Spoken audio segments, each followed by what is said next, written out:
Sir, it means today was a bit more fruitful than the other days. Yeah, all the days have been fruitful.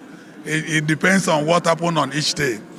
But you could see that at least it is obvious that we have so much to present.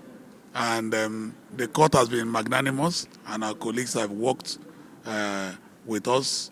So we have made the presentations, and we have so much more to present, even as our days keep moving.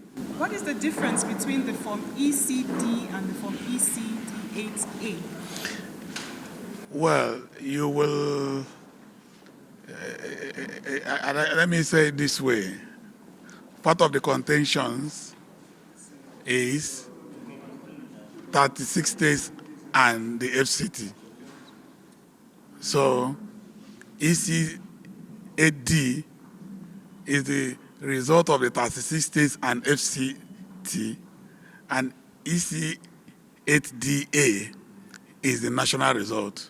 It will be clearer when we begin to address the court on those two forms. So how do you feel, sir, that all the documents you are tendering have been objected to? Not all of them were objected to.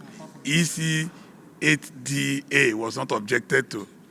And it is part of the pre-trial report, and it's in compliance with the Electoral Act and the schedule. That has been objected to didn't mean it was not admitted in evidence. We will get to know why they objected to them, and we will also have opportunity to respond to whatever argument they make as basis for our objections.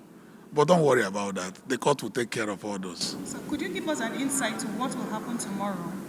So tomorrow we will very likely be rounding up with our document tenderings.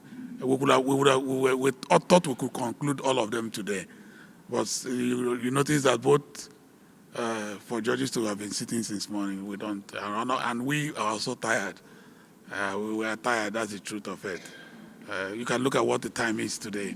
But by tomorrow, we'll be rounding up, and then the witnesses will start coming to talk to those documents.